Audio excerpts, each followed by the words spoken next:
at Ironman, chaos, controversy, a topsy-turvy, nearly indecipherable national. And finally, Hunter gets his. Championship Leaders Day started badly, right out of the gate, literally. Jet Lawrence reacted to Jeremy Hand flinching early, along with Justin Barcia, with both hitting the gate. Jets, however, bounced forward onto the ground. Leaving the starting line in 39th place, Jet came across the line for the first lap in 23rd, and worked his way all the way to 3rd, only to have it negated by the AMA's ruling that he would be docked an entire lap for gaining an unfair advantage. Not before a scintillating exchange between Lawrence and Chase Sexton, who would go on to win the Moto.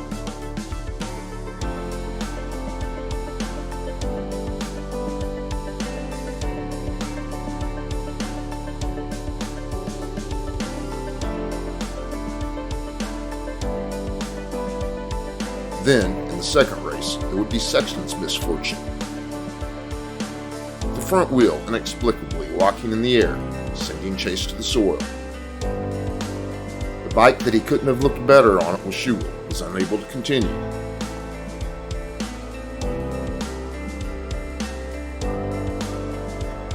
And Sexton walked off in disgust. Shades of the opener at Pollard, again raising the question of what in the holy hell happened.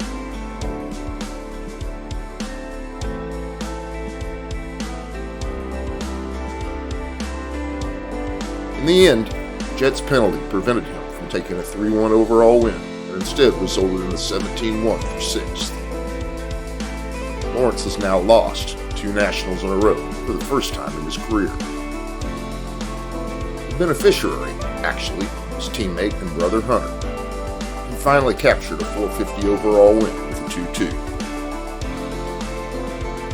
While Jet was battling through the field in Moto 1, Hunter was wrestling away the lead from Eli Tomac. And in the second race, only that pesky little brother that steals his toys was able to best him. And Hunter finally captured the elusive victory that either his sibling or Chase had snatched from his hands so many times. 15 podiums and 20 starts, and it's about time Hunter got his. Maybe it was a 2-2, but Hunter was the best guy on the day. It was actually Lawrence's 8th 2-2 score on a 450, but the first where he took the overall. In 2 seasons, 10 second places, and finally a first.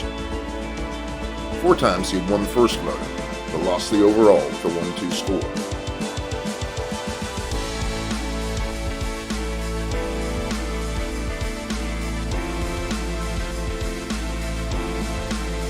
Now, it's on to the storied Unadilla. Hidden among the rolling hills, near the town New Berlin, is one of the international sport's most hallowed grounds. Unadilla Motocross began racing in 1969, after its founder, Ward Robinson, fell in love with dirt bike racing after seeing a Hare Scrambles event. Now in its 55th year of racing, the facility, originally called the Unadilla Valley Sports Center, was built on a former dairy farm, giving it a distinctly European feel. Or maybe it simply retains the aura of so many World Championship events.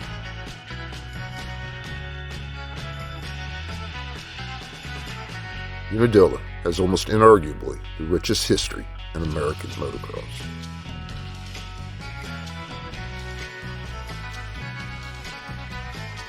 The track's rolling natural terrain layout sprawls out over 55 acres of classic New York countryside. While many of the original track features remain, Gravity Cavity and the Screw You, sadly now called the Wall in this politically correct world. Unadilla has evolved over the years, for both good and bad, to respond to the changes within the sport. Once an unmowed grass track, only ridden on one weekend a year. Then, motocross paradise. Later, after both the grass and the topsoil were long gone, a rocky, slippery mess throughout the 90s and on. And now, having been rejuvenated by a second generation, Ward's son Greg. If not for the precipitous drop-off in viewership for this channel since the series moved from stadiums to great outdoors, a guy might have looked forward to years to come, producing Moto Filter Unadilla history. This will have to do. The facility hosted Trans-AMA races before the AMA Pro Motocross Championship even existed. It has run a bit of everything since 1969, including the 1987 Motocross Designations, the first time the event was held in the United States. The first national held at Unadilla took place in 1972, and it was won by Gary Jones on a Yamaha. The national tour went to Unadilla for the next 5 years. But after 1977, instead of American nationals, Unadilla one-upped its many Trans-AMA races of the 70s by becoming the home of the United States Grand Prix for the World Championship Series throughout the 80s. All in, Unadilla hosted Trans-AMA races from 1970 through 1978, Trans-USA races in 79, 80, and 81, the 250cc USGP from 1978 through 1992, and a round of the U.S. Nationals every year since 1989. Intertwined with Unadilla history is Hurricane Bob Hanna, who battled with Roger DeCoster there in the 70s in Trans-AMA races, and who closed out his illustrious career as the then winningest motocross racer ever in his final pro race in 1989.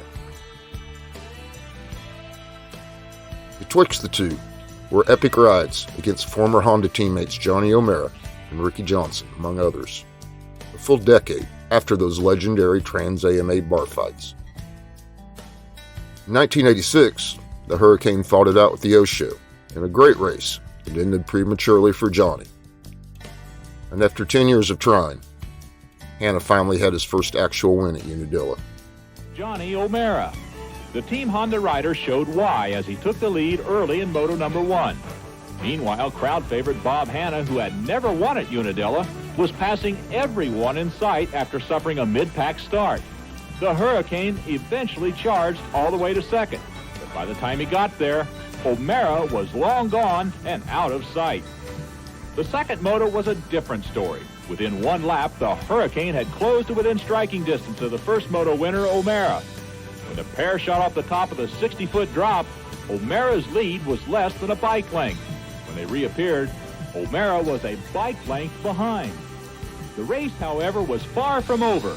After following Hanna for several laps, O'Mara found an inside line and regained the top position. The O-Show gradually began pulling away and appeared to have matters under control.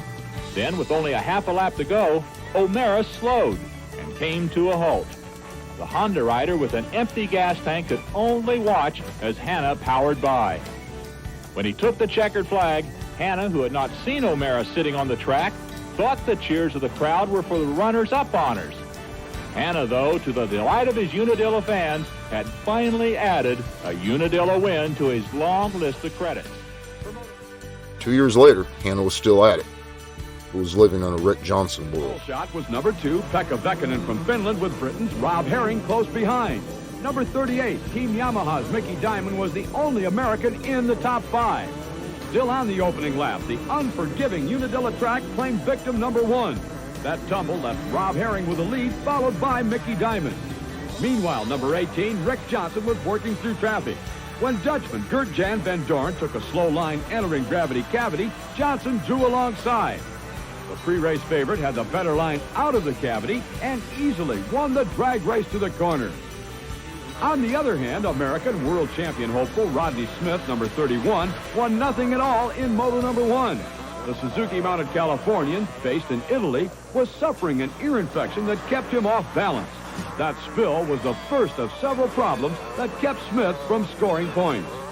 Meanwhile, Johnson was still on the gas. The Team Honda rider caught Diamond at Gravity Cavity, his favorite place to pass, then jumped into second place. From that point, nothing could stop the fired-up Johnson. He quickly caught and put pressure on race leader Rob Herring, and the pressure paid off. From the bottom of that 60-foot gorge, only Johnson emerged. Herring had crashed and was out of action. With Johnson alone in front, all eyes were glued on Hanna. Instead of tiring, as many thought he would, the elder statesman of motocross and Unadilla's favorite son got stronger and faster. And to the delight of the highly partisan Unadilla crowd, passed Diamond to move into second. The American sweep of Moto number 1 was complete. Johnson, Hanna, and Diamond. The top European, Gert-Jan van Doorn from the Netherlands, finished fourth. Umbrellas, raincoats, and darkening skies greeted Moto number 2. If the rain continued, the Unadilla track would soon be a quagmire. The hole shot went to Rick Ryan from San Jose, California. Pekka Vähkönen was second, with Rick Johnson close to the front. Behind them, the rest of the pack sorted themselves out, and the rain came to a halt. The track was slick, but there would be no mud race today. Under the clearing skies, Johnson had moved to second and had drawn a beat on Ryan. With that pass, the magic man of motocross moved into the number 1 spot. Hanna's start in the second moto was only slightly better than in Moto number 1. The veteran, though, was not about to give up. The rain may have stopped, but the hurricane was just beginning to blow. Hanna clawed his way through the pack until he was fourth, right behind early race leader Rick Ryan. Ryan never had a chance as the hurricane was up to gale force. Second place, Mickey Diamond, fared no better. When the hurricane winds reached him, he was blown off the course. For the second time in as many motos, the Americans would finish 1, 2, 3 against the best the rest of the world had to offer. Series points leader John Vandenberg from Holland was the top European scorer with moto finishes of 5th and 6th. Good enough for 4th overall. Overall honors for the day fell to arguably the best motocrosser in the world.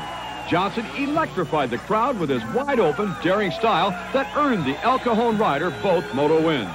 The loudest applause, though, was reserved for Bob Hanna. The Hurricane reached into his bag of tricks one more time and had the crowd rocking and rolling. But perhaps the aging Hurricane's greatest day at Unadilla came on an RM125 at the 1987 Motocross des Nations. As you can see, conditions at the 87 event were deplorable.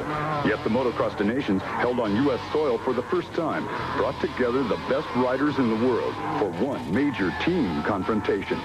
As far as the fans that braved the elements were concerned, they couldn't care less who showed up from Europe. Their eyes were focused and hearts enamored to the American contingent. Nationalism permeated the air. The chant of USA, USA could be heard echoing amongst the hills, along with the whine of two-stroke engines. U.S. honors were entrusted to Bob Hurricane Hanna, Rick Magic Johnson, Wardy Jeff Ward. How did they fare? Well, we'll find out right now. This week, on the Best of American Motorcycle Racing, we'll look back at the 1987 Motocross des Nations from Unadilla Valley Sports Center in New Berlin, New York. Sounds of the Unadilla paddock were of a continental variety. The United Nations of Motocross had come to America. The format for the 87 Motocross des Nations was a complicated one. As far as the on-track competition was concerned, the 87 Motocross des Nations was billed as a battle of 3 powerhouse motocross countries. Let's take a look at those teams, starting out with the American squad, the host team, and the favorites to take their 7th straight team championship. Bob Hanna rode in the 125 class aboard a Suzuki. Hanna needs no introduction. Simply stated, he's both the winningest rider in American motocross history and no doubt the most popular. Joining Hanna on the U.S. team, riding a 500cc Kawasaki, was Jeff Ward. Ward is from Mission Viejo, California, and at that time was a 4-time U.S. national champion. Rounding out the team, Rick Johnson from El Cajon, California. Johnson, a member of Team Honda, competed in the 250 class. 2 European countries figured to give the U.S. squad the most trouble. The Belgian team with 2 world champions, George Jobet in the 500 class and Eric Gabors in the 250 class, were rated extremely tough. Their 125 rider, Mark Velkeniers, finished 9th in the 87 125 World Championship. The Dutch team was headed by former Unadilla 250 Grand Prix winner, Kees van der Vet. He rode the 500 class. 1987 125cc world champion John Vandenberg rode a 250 for the Dutch team. Former 125 rider Davy Strebos rode in the 125 class. In addition to the Belgians and the Dutch, there were 14 other countries, all with excellent riders, shooting for the World Championship title that had gone to the U.S. for the previous 6 years. To win, they'd have to tame one of the roughest tracks in the world, Unadilla. When it's dry, it's tough and unforgiving. When it's muddy and slippery, it borders on impossible. The first moto was for 125s and 500s. The 250 riders watched this one from the sidelines. The gate drops. The 41st annual Motocross to Nations, the World Team Championship of Motocross, was underway on a muddy, slippery Unadilla track. Before things could get sorted out, there was a pileup in the first corner. The mud had already taken its first victims. Hannah on the 125 and Ward on the 500 snuck through on the inside and barely avoided the carnage. Number 10, Kurt Lundqvist from Finland on a 500 was the early leader. He was followed by number 43, Case Vandervet, also on a 500. And there, number 45, that's Davy Strebos from the Netherlands. He led the 125 class. There's Bob Hanna. He's being passed by George Jobé. And look at the roost from Jobé's rear wheel. It splattered Hanna from the top of his helmet all the way down his flak jacket. You had to feel sorry for the riders out on a track like Unadilla in the mud and the rain. From the opening lap, Jeff Ward rode without goggles. That was his way of coping. That's Davy Strebos trying to pick up his bike in the slippery Unadilla mud. Strebos was the leader in the 125 class. That spill by the Dutchman really jumbled up the standings. As a result, the new 125 class leader was Frenchman Jean-micheal Bale. Five-time 500cc world champion Roger DeCoster, now team manager for the U.S. squad, thinks Bale will someday be number one in the world. Time will tell. If you've just joined us, this is not Mudbug Racing. You're watching the final laps of the first of 3 motos at the 1987 Motocross to Nations. You know, the Motocross to Nations has been going on for 43 years. It's acknowledged as the Olympics of motocross. Motocross to Nations' first visit to the U.S. of A. We're on the final lap of Moto number 1. Rider number 3, American Bob Hanna, is currently running 4th in the 125 class. Now, 4th place under normal circumstances is not too shabby, but this was team competition, and the teams from Belgium and the Netherlands were putting it all together. Dutch rider Case Vanderven was leading until he was passed by Belgium's 500cc world champion, George Jobé. Jeff Ward, the American entry in the 500 class, was inside of the leaders and was holding down the number 3 position. Unfortunately, the laps wore down and he could not improve upon his position. Belgian rider George Jobé crossed the finish line with Case Vanderven, the Dutch rider, in tow. Finishing 3rd in the first moto was American Jeff Ward. Welcome back. The riders for Moto 2 are on the line. This moto would consist of 125s and 250s. For the U.S., it was Rick Johnson on the 250, and back for his second ride of the day, Bob Hanna on the 125. The gate went down and Moto number 2 was underway. The rain was still coming down. The mud at the first turn was deep and slippery, but the entire field made it through. Both U.S. riders were close to the front. Rick Johnson wasn't messing around on this day. During the 86 and 87 seasons, Johnson was the dominant force in U.S. motocross. The Honda star took the lead in the second moto, and despite the conditions, began pulling away from the rest of the field. That's Davy Strebos, the 125 rider from the Netherlands. He was leading the 125 class, but Unadilla's favorite son, Bob Hurricane Hanna, took over. With Strebos out of the running, the team from the Netherlands suffered a serious setback. As in most sports, one player's problem is another player's success. And in this case, Bob Hanna and the U.S. team were the benefactors. As a result of Strebos' problem, Bob Hanna and Rick Johnson were leading their respective classes. You can bet, however, that neither Hanna or Johnson were feeling overconfident in these treacherous conditions. Sometimes you can try too hard. Gabors went down. The muddy Unadilla track was claiming even world champions as its victims. The question was whether Gabors would be able to hold on to second. The answer was no.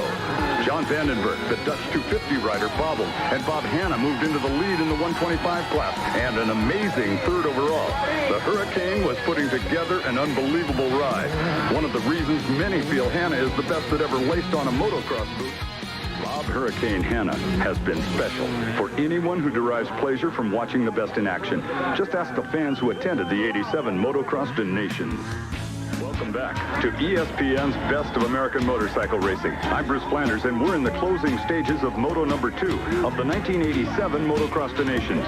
On the muddy Unadilla track, the battle continued among the 3 countries that were favored. The host team, the U.S., Belgium, and the Netherlands. In Moto number 2, however, it was all Team America. Even though you cannot tell who's who, underneath the mud is number 2, Rick Johnson, leading the 250 contingent and overall Moto leader. There's Bob Hanna. He's first in the 125 class, and believe it or not, 3rd overall. to the action of the 87 event and the Johnson-Hanna American 1-2. Johnson and Hanna were in the driver's seat, but as we have seen earlier, anything could happen. After the first moto, the U.S. team found themselves behind the Belgians and the Dutch. To get back into contention, they needed a 100% effort, and that's what they got from Johnson and Hanna. The rain was still coming down, but it didn't dampen the spirits of the huge Unadilla crowd. They were cheering for Hanna. They were cheering for Johnson. As both riders rounded every corner, accelerated down every straightaway, the chant of USA filled the air. Johnson took the checkered flag in Moto number 2. He won the 250 class and was the overall Moto winner. A little further back, Bob Hanna won the 125 class. Moto 3 would decide the team championship. Moto 2 was over, but down on the track, a muddy Bob Hanna was mobbed by the Unadilla faithful. The chant was Hanna, Hanna. The ride by Hanna on a 125 in the mud was one of the greatest exhibitions in motocross history. He bested the majority of the world's best on a machine only half the displacement of his rivals. Truly amazing. In the early going of Moto 3, Team USA's Rick Johnson was liking it better than anyone else, including Joe Bay. The Honda rider from El Cajon, California, shot into the lead. He knew that if either he or Jeff Ward could win their class, then the U.S. would sew up their 7th straight Motocross the Nations title. The pressure was on. Of the Dutch team, however, were still alive. Kees van der Ven on a KTM was leading the 500 class. In the 250 class, his teammate John Vandenberg was running second behind Johnson. During the final laps, Johnson slowed slightly to guard his lead. Conversely, Vandenberg threw caution to the wind. The Dutch team needed to win both classes for the overall championship. Jeff Ward, meanwhile, had closed on Kees van der Ven, but did not appear to be making a 100% effort to catch the Dutchman. Was Ward holding back? Afterwards, it was learned that Ward was instructed to hold his position and not endanger the impending overall victory. At this point in the moto, Rick Johnson, Bob Hanna, and Jeff Ward were less than one lap away from claiming the team title. For the 7th straight year, American riders would reign supreme over the best the rest of the world has to offer. The 1987 win was possibly the best ever. It was on American soil in front of thousands of American fans. There's the checkered flag for Rick Johnson. With his fist in the air, Johnson clutched the U.S. victory in his hand. Ward held his position as requested, and the fans were rewarded with the sweet victory. 1995 was a glitch in Jeremy McGrath's outdoor championship season after going down early in the first moto. Along with former motocross champion David Bailey. And David, what can I say? Jeremy keeps racking up those wins and rolling up the points. Well, he does. He's been pretty clever about it. He's ridden pretty consistent. And, last year he didn't have the conditioning. A lot of people didn't think he really cared that much about the outdoors. Well, this year he obviously does. And after a convincing win last week and some of the worst heat we've seen all year, he's silenced a lot of those critics. Well, what about Jeff Hemming? Here is a rider who's doing everything he can. He's winning motos. He's picking up points, yet he's in second place. Right. Well, I think Jeremy just has a little extra, and also a year of experience in the 250s under his belt. We've got to remember that Hemming, this is his first season, and he's sitting in a place where if anything happens to Jeremy, he could win a championship. Well, thank you, Art. There you see Jeremy McGrath, the current points leader, leading Jeff Hemming by 18 as we head into this. Jeremy with 4 overall victories on the season.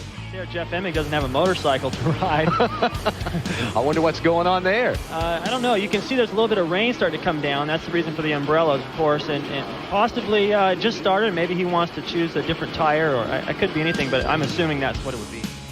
And you can also see the hand guards that a lot of the competitors were in, especially Mike Kadraus. Remember, last year his run for the championship was ended when he was roosted by a rock and knocked himself out for quite a while. We are getting set for the start of Moto number 1 here at Unadilla. Ready, the signboard goes down. One mention, Greg Albertine, the 3-time world champion, not on the line. He broke a bone in his wrist at Troy, and the gate is down, and there they go. Coming around the first turn, looks like Jeremy McGrath, who's out in front. Look at Larry Ward on the outside. Mike Jones also in there. Jeff Hemming off to a clean start as everybody makes it around the first turn. But look at this, David. Ward quickly on the first lap gets around Jeremy, but Jeremy says he wants it back. They get together. McGrath goes down, and Ward scoots out into the lead. Boy, what a mess right there as you see the riders, even David Bradshaw having problems negotiating that hay bale. And look at Jeremy. He's all the way back, probably 38 38th or 39th. He has a long way to go to ride his way back to the front spot. There's a look at your leader, Larry Ward, and look at Jeff Emig. Second in the points coming in here. He was trailing McGrath by 18, and right now, if this race ended, he would pick up a bunch. In fact, he would actually take over the points lead, but there's still 30 minutes to go in this moto, plus 2 laps, so McGrath has plenty of time to work his way back toward the front. Look at Jeremy Meyer back in the field, 1, 2, 3, 4, 5. He's already made up, what, about 15, 20 spots. That's pretty amazing. Well, Jeremy's obviously capable of running a much faster pace in these back markers, and like I said, because of the different lines, you see he's able to go pretty much anywhere he wants to on the racetrack. Yeah, trying to chase him down. Now we get back up front to Ward. And speaking of chasing him down, look at Jeff Emig. He has closed the gap. Remember the last time? Oh, look at the rear wheel wash out and around. That's pretty tough to make up time when you're getting knocked around like that, isn't it, David? Well, you can expect that on a racetrack like this. It's probably the roughest racetrack there is. I mean, Southwick is rough in terms just because of the sand and those whoop-de-doos, but here the bumps aren't consistent. You got some round ones, you got some sharp ones, you got rocks in there. It's real challenging, and right there you can just see how out of shape you can get. These guys are aggressive. You can see they're going for it. Well, Emig's right now going for the lead, but he's going to have to find a way to get around Larry Ward. You know, a great crowd on hand here this weekend watching. Look at Emig is going on the outside right there. I guess a little bit smoother right there, but he still can't get the drive off the turn as they come back up the hill. Well, as you start down that downhill, actually I remember the first time I ever came here, I couldn't believe the track actually went down that hill. You can't believe how steep it is. And just found a smoother line, find another smoother line right there, but he had to go wider, and Larry Ward takes it back. ESPN Speedway welcomes you back to New Berlin, New York, Unadilla, where we have a great battle up front for the lead. 4 riders in contention for the top spot, and there you see the 5th rider coming into play. That's the defending national champion, Mike LaRocco. But right now, Larry Ward is out front. Jeff Emig trying to find a line, but he's also got to worry about protecting second because John Dowd's right behind him. Or do you worry about protecting second this early? Well, you just want to protect yourself from the roost coming off of Larry Ward for one thing, but you got to take into consideration when you take a different line, John Dowd's in striking distance, so if you take the slower line, Dowd could slide in there and take the spot away. Also, LaRocco won both motos here last year, so if Emig can get around Larry Ward right now and check out, maybe it'd be tougher for LaRocco to catch him. He's trying it right there. He tried to dive inside to make the move into the lead, and look at it. They're neck and neck, but Emig is going to have a slight advantage. They come into the right-hander, and Jeff Emig makes the pass, reaches up, wipes off the vision on his goggles. Emig has now moved into first place. Ward is in second, and look back in that battle for third down, trying to hold off Mike Kadrowski, but Jeff Emig has taken over the point here in the early going. By far, this is the best moto so far this year. Jeff Emig out in front. Remember, his first year on the 250s, he's second in points, and you look at that and you say, hey, where's Jeremy McGrath? Well, Jeremy had a little incident with Larry Ward on the first lap, went down, lost a bunch of spots, but he's busy trying to work his way through the field. Top 5 riders are almost nose to tail, you could say, and John Dowd still doing a pretty good job holding off Mike LaRocco. There's your leader, Jeff Emig, followed by Larry Ward, Kadrowski, then Dowd, then LaRocco. Go back and a little further in the pack, Jeremy McGrath, who had worked his way into 9th just before the break. He's trying to work his way around Kyle Lewis. Kyle also off with a pretty good start, but remember, Jeremy got knocked down as he went into Larry Ward early on in this moto, all the way back to last place, and has had to make his way back to the pack. He's gotten back up into the points, and Emig out in front right now. I don't have my calculator, but I think Emig would either close the gap considerably or maybe even take over the lead as it stands right now if the moto were to end. Well, right now, Emig is out in front, but he's yet to really put on a big lead. But, David, he looks like he's riding really well. Well, I just like the lines that he's choosing. You saw he just kind of hopped over that hole right there, and he's just putting the bike where he wants. You see right there, he's riding right next to the fence post, looking for grass and smoother lines, and it's paying off. Back in Unadilla, closing stages, Moto number 1. While it has to go down to the books as one of the most exciting motos all year long, Jeff Emig continues to be your leader. Remember, Jeremy McGrath off to a bad start. He is working his way through the pack, but all eyes focused on Emig. Well, I'm sure that Emig is aware that McGrath is back in the pack and that this is a perfect opportunity for him to make up some points. Well, it's nice when you're leading the moto and then you come around and give you a signal board that McGrath crashed in the first lap. It's a pretty big smile on your face when you're trying to close into the points lead. Well, right now, McGrath is in a heated battle. 7th and 8th is up for grabs. And McGrath takes the inside line and gets around Dobb and moves into that 7th place. David, let's do a little points math right now. 7th place, Emig is running first. That's a differential of 11 points. That would cut McGrath's lead in the championship standings to just 7. We're ready to start the final lap of Moto number 1. And the fact that LaRocco's running in second right here is that's even better news, because that puts Jeremy back one more position. Remember, we've touched on it before, the fact that when LaRocco finishes in between Emig and McGrath, he really affects the points. Well, McGrath, of course, got off to that good start, then went down and had to fight his way back. He has fought his way back into the top 10, but he's still going to lose some ground in the point standings to this man right here, Jeff Emig, trying to notch another Moto victory. I've been very impressed with the way he has performed since coming up from the 125s to the 250s. Checkered flag is out, and Jeff Emig picks up the win here at Unadilla in Moto number 1 with a very, very good performance. Welcome back to Unadilla, and tell you what, folks, at the end of the 125, it poured rain, a monsoon, for about 5 minutes, and they're trying to get the track back into shape here for Moto number 2. Jeremy seems to have done pretty good in the mud, but I think riders like John Dowd, possibly LaRocco, they really seem to shine in the mud, and Jeff Emig right there. Let's see who gets the whole shot this time. We're just about set to drop the gate on the start of Moto number 2.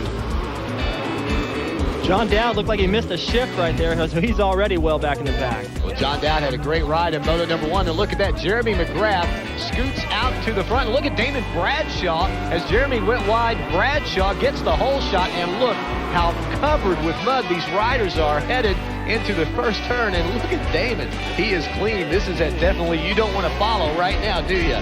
No, you don't. And oh, look at that. Bradshaw gets squirrely, comes off the bike, and it wasn't quite a face plant. I don't know what kind of a plant you would call that, but Bradshaw goes down and McGrath squirts out in front. Here you've got a good shot of Jeff Emig, and just look at all the mud, and coming around him, that was LaRocco, wasn't it, to pass him for looks like LaRocco just had a good line, squared it, kind of like what we saw in the riding tip.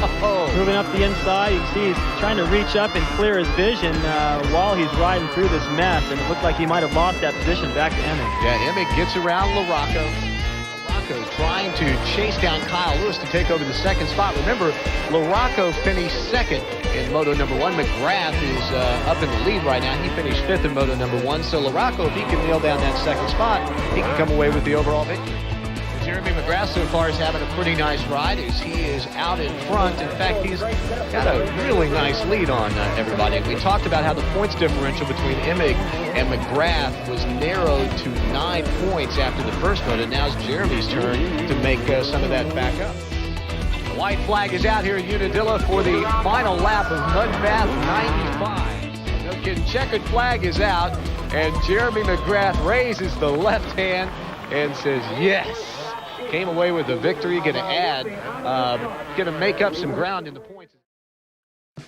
Unadilla has also had its more infamous moments and memories. In 2001, defending 125cc national champion Travis Pastrana destroyed the field in the first moto and was running away with the second when he went down hard on the last lap, knocking himself cold. By winning the first moto, gaining 3 points on Langston, that gave him a 47-point lead in the points race. He could be 50 points ahead. That's the equivalent of 2 full motos once he takes the checkered flag. Nice cushion to have. You got to look at the effort that Langston's putting in and admire that, but 50 points is pretty tough to make up. Travis was heroic last year coming back from 40. I don't know, Langston's an awesome rider, but coming back to 50 is a little bit too much. Yeah, Travis said he had written himself off, but all he was trying to do was extend the season till the final race and not let Roncada get that 50-point lead.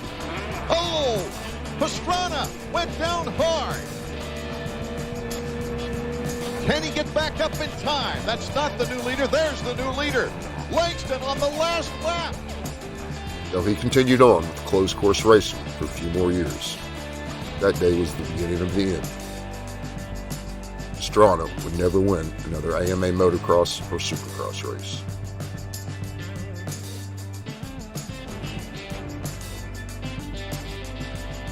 perhaps the most memorable crash from Unadilla wasn't Pastrana's solo trip over the bars, but rather James Stewart taking an ill-advised line, landing on Ricky Carmichael's back in 2005. Like Pastrana, Stewart knocked himself out. Ricky was not happy. What the heck happened out there? You have to ask number 259. Midway through the week, Sexton announced that he was done with the outdoors. Much like the aftermath of Paula, he was apparently banged up. Also midway through the week, Ken Roczen announced that he would race Unadilla, where he's won 3 times, in 2016, 19, and most recently in 2021. Non-defending world champion Jorge Prado finally showed at least the signs of the performance most expected with his first top 5 of the season. And RJ Hampshire turned in his best 450 ride ever at Ironman for his first big bike podium. With Eli Tomac joining Hunter and RJ on the box, it was the rare occasion when the Lawrence brothers didn't share it. And yet, there is every likelihood that Jet Lawrence will claim his second outdoor crown a race early. The 23 champion has a 47-point lead over his big brother in the title chase. Should he gain just 3 more at Unadilla, his title would be clinched.